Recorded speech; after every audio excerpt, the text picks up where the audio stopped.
2015 според астрологијата и нумерологијата ќе биде турбулентна година и на политички и на економски план.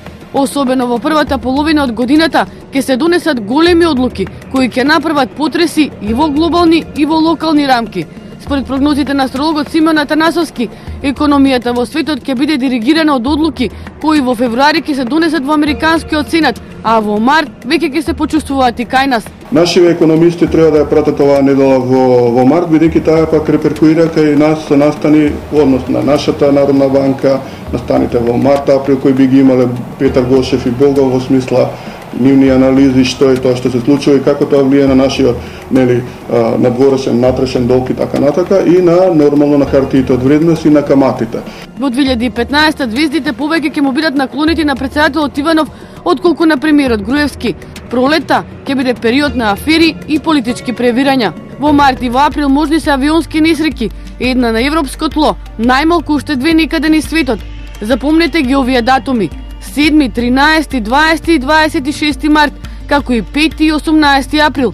Избегнувајте да патувате. Оти во календарот на астрологијата, тие се заведени како кобни.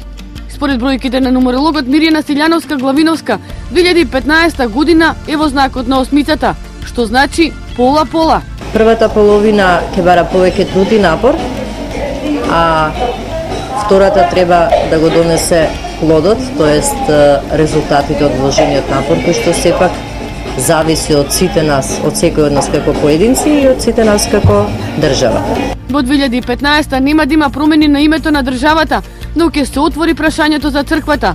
Бројката 8 нема секому да му биде наклонета. Акцент на големи судски процеси, а посебно на судски процес на една влијателна личност.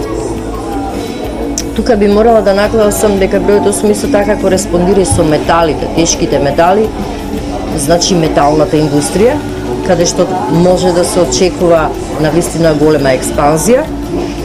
И еден совет, треба да се има една работа на ум, а тоа е дека моќта е средство, а не цел во животот. Некој верува, некој не во предвидување и судбина.